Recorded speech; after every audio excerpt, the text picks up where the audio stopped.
एक गांव में रामू नाम का किसान रहा करता था। रामू बहुत मेहनती था। वह अपने खेतों में बहुत मेहनत करता था, जिससे उसकी फसल बहुत अच्छी हुआ करती थी। उसको मंडी में उसकी फसल का बहुत अच्छा दाम भी मिलता था। एक बार गांव में सूखा पड़ गई, जिससे गांव के सारे लोग बहुत परेशान हो गए। राजा भी परेशान था। गर्मी भी बहुत हो गई थी। लोग गर्मी से भी बेहाल हो गए थे। एक दिन रामू राजा के दरबार में गया सहायता मांगने के लिए। राजा अपने मंत्री से बात कर रहा था कि राज्य में कैसा हाल है, हमको क्या करना चाहिए। राजा बोलता है, राजकोष से भी धन खत्म होता जा रहा है, हमको क्या करना चाहिए। उनकी सारी बात रामू सुन रहा था। वह बोलता है, महाराज अगर आपकी आज्ञा हो तो मैं कुछ बोल सकता हूँ। राजा बोलता है, हाँ बोलो, क्या बोलना चाहते हो। रामू बोलता है, महाराज मेरे पास एक मुर्गी है जो सोने का अंडा देती है। आप उस मुर्गी को ले लीजिए, जिससे आपकी सारी समस्या का समाधान हो जाएगा।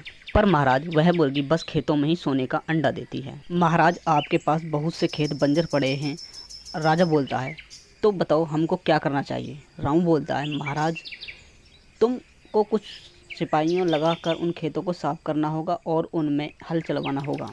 जब तक उन खेतों की मिट्टी मुलायम न हो जाए, तब तक उनमें खेतों में हल ही चलाना होगा। राजा मंत्री से बोलता है कि जो इसने बोला है वह कल तक हो जाना चाहिए। मंत्री बोलता है, ठीक है महाराज, कल तक सब हो जाएगा। रामू अपने घर आ जाता है। अगले दिन जब राजा खेतों को देखने जाता है तो सब खेत साफ हो गए थे और मिट्टी भी मुलायम हो गई थी। राजा वापस अपने महल आ जाता है और कल रामू को बुलाने का आदेश देता है। रात को रामू चुपके से उन खेतों में बीज और खाद डाल देता है। अगले दिन जब रामू राजा से मिलने जाता है तो राजा बोलता है, तुमने जैसे बोला था वैसे ही हो गया है, अब तुम अपनी मुर्गी को यहाँ छोड़ सकते हो। रामू अपनी मुर्गी को वहाँ छोड़ कर चला जाता है।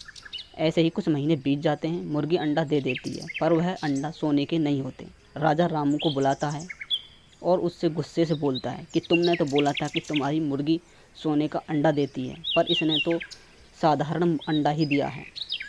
रामू बोलता है, महाराज अभी यह अंडा साधारण है, जब इन खेतों में पानी लगाओगे तो यह अंडा सोने का हो जाएगा। राजा सारे खेतों में पानी लगवा देता है। कुछ दिन बाद ही राजा के खेतों में हरियाली छाने लगती है और फसल आने लगती है, पर रामू की मुर्गी ने अभी तक सोने का अंडा नहीं दिया था। वह रामू को फिर से बुलाता है और बोलता है कि क्या तुमने मुझे झूठ बोला है, तुम्हारी मुर्गी ने अभी तक सोने का अंडा नहीं दिया। रामू बोलता है, महाराज जरा अपनी नज़र घुमाकर देखो, चारों तरफ सोना ही सोना है। महाराज आपके ये खेत ऐसे ही बंजर पड़े हुए थे, अब देखो इनमें चारों तरफ फसल ही लहरा रही है।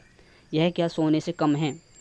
आप इनको बेचकर अपना राजकोष भर सकते हो और अपनी प्रजा की भी सहायता कर सकते हो। राजा बोलता है, तुम ठीक बोल रहे हो, मैंने यह सोचा ही नहीं था।